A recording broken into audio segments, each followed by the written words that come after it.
Hey, welcome in everybody. It's James again with another movie review. This time I saw the movie Halloween Ends.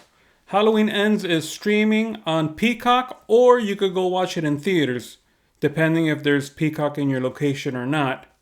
The cast consists of Jamie Lee Curtis, Andy Matichak, I think I'm going to butcher that, Matichak, Rowan Campbell, and James Jude Courtney.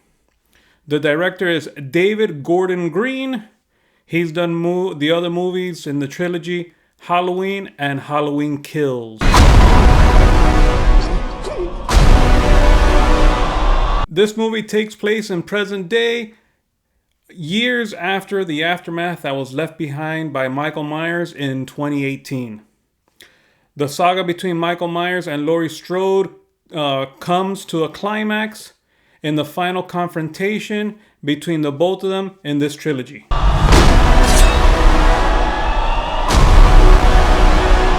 First thing, if you're a Halloween movie fan like I am and you watch this movie, you'll come out disappointed. This movie in particular is basically, for me, it could be a standalone movie if you had no idea or nothing to do with the Halloween trilogies or any of the older Halloween movies. It just has that feel where this movie just stands alone. If it'd be better if there wasn't other things attached to it. With death. What are you gonna do when Michael comes back for you?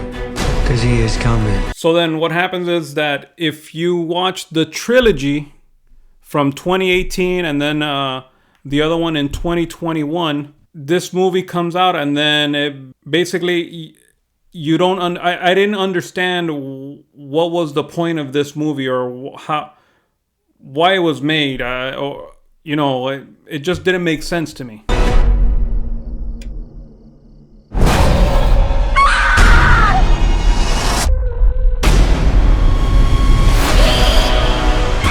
Now, unfortunately, to try to make it understand for you guys, I have to go into spoilers. Now, I would understand if you don't want to get into spoilers, then, go towards the end of the video where I give it my ratings. I guess so then you can make the decision if you're going to watch the movie or not.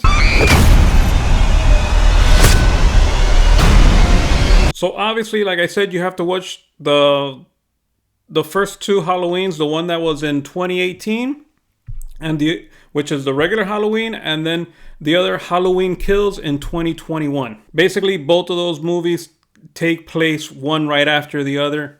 That takes place in 2018. So what happens in this movie is that this movie makes it seem like Michael Myers can pass on his evil to other people. So basically, Michael Myers in this movie gets an apprentice. So he basically passes his evil to a young man, and then the whole movie kind of revolves around the young man, but with the regular Michael Myers still being in it, but basically he is completely in the background. He's not shown in the movie a lot. You would think it's a Halloween movie, they're going to show more of Michael Myers, but that's why the dynamic of this movie is that they make this kid the apprentice to him. So this young man gets into a relationship with Jamie Lee Curtis's granddaughter, and then eventually takes the mask of Michael Myers from him.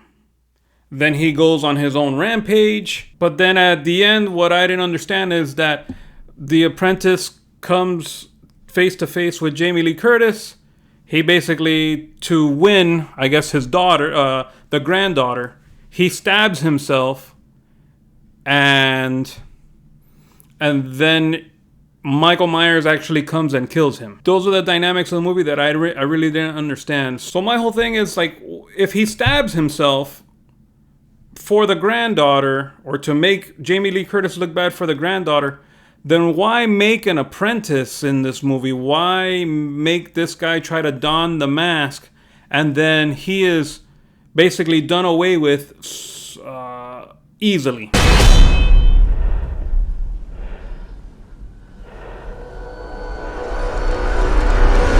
So then finally the final battle begins between the actual Michael Myers and then Jamie Lee Curtis's Laurie Strode. And what I don't get is that why wasn't it like a tactical ending like there was in the first movie, where she was tactically ready with guns, with traps, and all these things to trap Michael Myers and basically kill him. No, this one, they give her a knife and she defeats him. Basically, a 63-year-old grandma defeats a man with evil powers that can choke a person, lift them up in the air, and then stab them to the wall. For me, that makes no sense how this could happen. They make it seem in the movie like he's losing it a little bit, but then there's other parts where you see that he has that same strength. I would have preferred that you build this movie up for an hour without the apprentice, on Michael Myers again going on some type of rampage, and basically Jamie Lee Curtis goes hunting for him, and then basically there's a last like boss battle between her and him for like the last 30 to 45 minutes of the movie. You didn't need to go into a whole storyline and plot. We already know that this is the last Halloween movie, and basically the last fight just, for me, just didn't call my attention. Yeah, did it have its gruesome parts or whatever? Yeah, but it just, I'm like, no, this isn't this way for Michael Myers to die. I don't know. I